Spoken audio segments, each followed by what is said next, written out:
What's up YouTube, Dale here from Zephyr, and today I am bringing you the much requested update to Yubel. Now, as a disclaimer, this is a pure Yubel build. The best way to play Yubel, in my opinion, right now is with the Themesmith package. However, with the Themesmith package getting a little bit more hype right now because it's being utilized with magnets, elf nodes, and even yummies right now, it can be a little bit harder to obtain. Plus, you need to be a little bit cautious of a possible upcoming Forbidden Limited list.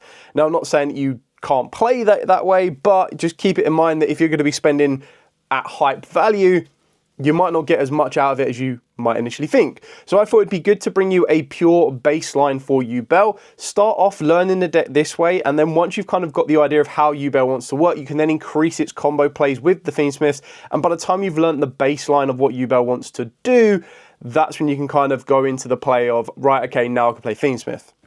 Now, inside the deck, again, as another disclaimer, there is Forbidden Crown. I'm only playing 2 copies. Right now, Forbidden Crown is going from anywhere from £25 to £30. So if budget is a bit of consideration, you can take that out. It is not a staple in the deck. It's just something that I thought would be a good idea to try, for the pure fact that even if your opponent tries to break your field and remove your monster, you can make it pretty much immovable, and then they still need to deal with your Nightmare Pain. But more times than not, they'll deal with the Nightmare Pain, and then you're back to square one. But it's just something that I wanted to test out and see how it went. Alternatively, you can just play Forbidden Droplet. So with all of that out of the way, just dive in head first into the profile. Please smash that like button, hit that notification bell, and subscribe so you don't miss any more upcoming content. So starting off with the Yubel monsters, I'm on 1 Yubel and 1 Terra Incarnate. The Terra Incarnate is kind of optional. You could even play the Unending Nightmare if you really wanted to, but that's a bit more of an abnormality. Not many players that play Yubel will do that, but it is something you could consider. Terra Incarnate is still a really good one that you can loop from your Yubel into Terra Incarnate, because you don't want to rely on just your Spirit going into your Yubel. Speaking of Spirit, we're on 2 Spirit. Arguably, if you wanted to play this as defensively as you possibly wanted to, you could play Free Spirit. And the benefit of playing Free Spirit is it does give you that battle phase kind of battle fader protection, which can actually be massively damaging, because you can summon down the Spirit of Yubel, and then your opponent can't destroy the Spirit of Yubel, and you don't take battle damage from attacks involving it. So they would then have to negate the Spirit of Yubel and then push through it. And when they do that, Spirit of Yubel will just float into Yubel, and then Yubel into Terra Incarnate. So you can just constantly keep this loop going. So they ultimately need to negate 3 monsters in order to kind of get damage to you, which is quite important. For your starter of the deck, you've got 3 Samsara D Lotus. We do also play the, I'm just going to jump ahead to it now actually. We do play the 3 Dark Beckoning Beast. This is like your best normal summon, but this is also the normal summon that is going to get interacted with more times than not, because it does give you an additional normal summon. But that being said, because you can also play free opening the Spirit Gates, this is where it can kind of get very good, because the other is you go for Dark Beckoning Beast to get the opening Spirit Gates, and the biggest thing that you have going against you is if your opponent hits you with a Draw and Lock Bird. If they hit you with a Draw and Lock Bird, that could be really annoying, because you're like, right, okay, well, because opening Spirit Gates is mandatory on activation to add a card, you can't actually activate it. So in a scenario, you might be considering like playing 2 Dark Beckoning Beast and then 1 Chaos Summoning Beast. That being said, I can't wait for the new Chaos Beast to be coming out as well, but we don't get them until Chaos Origin, which I believe is the 3rd core set of the year, so we've still got a while to wait on that. But the idea for that people don't know, so Dark Beckoning Beast, when specifically normal summoned, you add a card that mentions Uriah, Raviel, or of course Hamon, which will be the opening of Spirit Gates.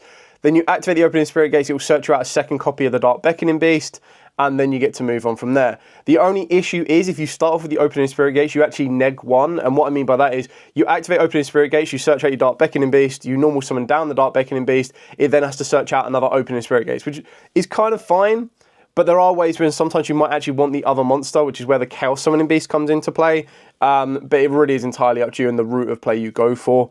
And yeah, I mean, entirely up to you. You'd still be playing free opening Spirit Gates. Like, this card's crazy. And what makes this card crazy, not just the fact that it's searchable off of your Dark Beckoning Beast, but the fact of the matter is it lets you discard a card to then target a 0/0 level 10 in the graveyard. Or just a 0/0, sorry, in your graveyard. So that can be your Yubel, your Spirit of Yubel, which is insane, because you just get to bring them back to the field. As long as you have a target in the graveyard, you can discard that Yubel, the Spirit of Yubel, and get it back from the grave, which is insane. Plus, if you control a level 10 monster, you get to target a continuous spell card in your graveyard and add it back to your hand. So that's how you can loop back your Nightmare Pain if your opponent outs it, It can also loot back, I believe it can also loot back the Opening Spirit Gates as well. So you're constantly getting free discard fodder, especially when you're playing Super Polymerization. Like, this card is insane. If you can stop it being activated on the field, you have to go for it. Continuing on with the Yubel monsters ourselves, we are playing 2 Gruesome Grave Squirmer. So if you control a Fiend monster, any Fiend, you get to special summon this card from the hand. Then you get to destroy a Yubel monster or a monster that mentions Yubel in your monster zone. Banish this card from the grave to special summon a Fiend monster with 0/0 from the hand or grave, except itself. Now, more times than not, you want to summon it back from the grave, but you do need to be quite wary because there is Ghost Spells running around. There's also Bestials running around now as well, which is kind of a counter to Yubel, and that's where the Fiendsmiths can come into play, because the Fiendsmiths can already bait out the Ash Blossom, they can bait out the Bell, they can bait out the Bestial, they can bait out a DD Crow. There's just a lot that they can do for you, and that's where it lets your Yubel then go run rampant, or vice versa. Playing a very small Unchained package with the 1 Unchained Soul Savara. I've gone with the 1 Escape of the Unchained, but you can very use Chamber. Chamber is the Reborn trap card, and this is the Destroy trap card, so either or, entirely up to you. Then we're on 3 Nightmare Throne, so this is your consistency piece. So on activation, add a Fiend monster with 0/0 from the deck to the hand, and then 1 Terraforming, because it is that important to get access to those 0/0 Fiends, whether that be Spirit of Yubel, whether that be Yubel, whether that even be Samsara D Lotus or Dark Beckoning Beast. That's really what's going to be insane for you. Then you've also got to remember is that once per turn, if a face-up Yubel monster you control leaves the field by any card effect, yours or your opponent's, you get to add to your hand a Yubel monster from the hand, deck, or graveyard, or even banish. From your deck, grave, or banishment, whose original level is 1 higher than those monsters. So that's how you get the Terra Incarnate, and then Terra Incarnate can summon itself down, because then you can summon it, ignoring its summoning conditions. That's how you get access to Terra Incarnate. I'm on 1 Nightmare Pain and 1 Mature Chronicle. You could play 2 Nightmare Pain if you wanted to, but because we're playing Super Polymerization, Nightmare Pain can actually be really, really helpful for you. So for those of you unfamiliar, this one is each time a monster is special summoned that is Yubel or mentions Yubel, you place a Chronicle counter on this card. You remove Chronicle counters to provide the following effects. So if you remove 1, you special summon a Yubel from the graveyard. If you remove 2, you add 1 of your banished cards back to the hand, so it means if your opponent Cosmic Cyclones this, you can get it back. 3, you banish 1 card from your deck. 4, you destroy 1 card on the field. And 5, you add Super Polymerization. Like, the deck just searches Super Polymerization, which is crazy. Speaking of which, 3 Super Polymerization. You play one of the best targets in the entire game for Super Polymerization in the form of Yubel, the Loving Defender, because this just requires a Yubel monster plus effect monsters on the field. So this can completely wipe out your opponent's entire field, and if that wasn't enough, it then does burn damage to every material it used, which is insane. You still play the generic targets in the form of Garura and Mud Dragon just to cover those odd times that you can't get a Yubel monster to the field, but it's still so insanely powerful in this deck. Then for your non-engine, now this is what you'll start to sacrifice for the Fiendsmith engine. For that engine, you'll be looking at like 1 Lurry, 1 to 2 Tracks, and then 1 Lacrima, and then it's kind of down to you on the number of engravers. Usually you're going to be looking at anywhere from 2 to 3, but I feel you could very easily play 2 and you'd be fine.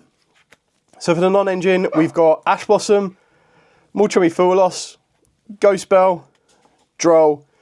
I decided to go with 2 Forbidden Crown. The idea behind this one is that if your opponent tries to out you Yubel because you have Super Polymerization set up, you can activate the Forbidden Crown, protect your Yubel, whether that be Yubel, Spirit of Yubel. They then need to get rid of the Nightmare Pain. So then once they shift their focus to not having to deal with the Nightmare Pain, they have to then deal with the Super Polymerization. So you've got the way to clear your opponent's field off and burn them, and then you would shift your Yubel, the Loving Defender, to defense. And it still makes it very, very awkward because the Yubel monster, even if you were to summon down Spirit of Yubel and then use Forbidden Crown on it, it then wouldn't be able to be destroyed by battle. You have it in defense, and it can just cause them so many issues to try and get past it. It's something I want to try out, but could very easily be a cross-out Designator. You could even make it a 3rd Ghost Spell. Then we've got 1 Triple Tactic Talents and 1 Call by the Grave. This could also very easily be the cross-out Designator, but I feel that there are just quite a lot of targets that could be a little bit awkward against Yubel. Like Ghost Bow is probably the most prominent one.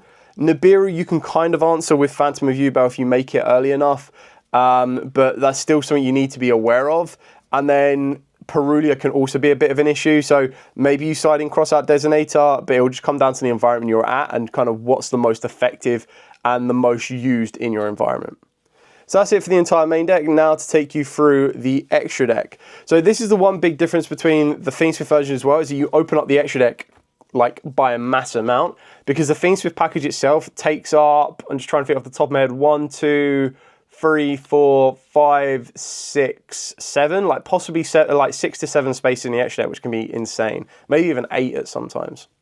So for your super poly targets, we've got Yubel, the Loving Defender. We've then got Garura and Mud Dragon, so just your generic options. And then we do play the one Phantom of Yubel. Like, this card's just crazy, crazy good, which is why it's limited. If this comes back to 2, I'm not saying that if it comes back to 2, the deck just jumps up a level, because it doesn't, but it would just be so nice to not have to be as sparing with this card as we have to be right now. For the XEs, we've got the one Superstar Slayer Typhon and the one Varudras, the final bringer of the end times. These are just kind of like, well, the Varudras, you have to go a little bit out of your way to make it in the combo, but this is just to set you up with an Omni Negate, because the Phantom of Yubel is just a monster negate or like a monster effect replacement. So it's something you need to be careful of with stuff like Evenly Match running around, and that's something you might need to consider. Then we've got the one Almirage. The reason you play the Almirage is that if you go normal summon Dark Beckoning Beast and you don't have anything else, you then sometimes need to link off your Dark Beckoning Beast into Almirage, and that puts the 0/0 Fiend in the graveyard. And then that's when you can go, cool, discard a card off of the gate, the summoning gates, and then that card that could be discarded could be your Yubel, or it could be your Spirit of Yubel, bring it back, and then off you go. So that's why you want to be playing an Almirage. One Muckraker from the Underworld, like, this card's crazy good in this deck. You can just use, discard a card, bring back a Yubel, bring back a Spirit. It just lets you regain resource later on in the game. SP Little Knight, this is going to be made off of the back of your own, like, in-archetypal, I guess, IP Masquerena with Unchained Soul of Rage. Speaking of the Unchained Souls, we're playing 2 Yamas. I suppose this is, like, if you wanted to, you could call this an Unchained build, but, I mean, we do play quite a lot. We play 5 Unchained monsters in the extra deck, so 2 Yamas, 1 Rage, 1 Anguish, 1 Abomination. Now, the idea behind all of these is that Yama is your combo piece setter, because this searches you out your Shavara. This then also gets you the ability that if one of your cards is destroyed, you can banish the Yama from the graveyard, bring back. And the whole idea is you want to constantly maintain your resource of Yubel, Spirit of Yubel, and you name it. Anguish is basically what Rage is, but Rage is during your opponent's turn, Anguish is during your turn. And the idea is that we want to work our way up into Abomination, or you can work your way up into a Bao Q if you needed to. And a Bao Q can just be another one of them, not show-stopping cards, but just another one of these Fiend cards that you can just end your field on and be like, right, okay, cool. My Bao Q can then bring back the Rage, and it just gives you a resource that you can loop back during the end phase as well. During the end phase, because it will bring itself back, and it gives you that option to discard and destroy, or discard, banish, and revive. So it gives you a lot of different options to play around with. So that's pretty much it for the baseline deck. If you were to take out cards from the extra deck in order to facilitate the Unchained package, just so you have a bit of an idea, you could sacrifice your generic fusion super poly targets, but you'd probably be looking at taking the risk of taking away the Almirage. You'd take away the Bao Q, you'd take away the Anguish, you'd cut your Yama down to 1. You'd even play the risk of not even needing to use a Typhon, and then you would take away your Abomination. And that's pretty much it. Sometimes people do take away the Varudras, because then they'll go for Desiree instead. So this is like the guaranteed flex spots you could play around with, and you'd want Requiem, you'd want Sequence, then you'd have Aerial Eater, maybe Neko Quip. You've then got Desiree and Caesar. So, and that's before you take into account Agmonde, the Fusion Lacrima, and even Chaos Angel can be considered now that we've had it reprinted in Rarity Collection 5. So that's how much the Fiendspiff package opens up, which is why I'm saying, like, the Fiendspiff package is insane. If you have it, you play it with the Fiendspiff package. If you don't have it, this is what you can play around with. So that's it for the entire profile. Hopefully you've given you a bit of an idea on where you want to start with this deck if you are new to it. Another good thing about this one is it's very easily transferable to Genesis as well, if you wanted to consider it, because you can afford to not play the Unchained cards. You can afford to not play those particular pieces if you wanted to, and that would then open up the door to give you a little bit more flexibility, I guess, to play around with. It can be quite useful for you. Anyway, thank you so much for watching. Do like, comment, subscribe, share. Any questions, as absolutely always, I'm more than happy to answer them. For now, as always, stay safe, and of course, happy dueling.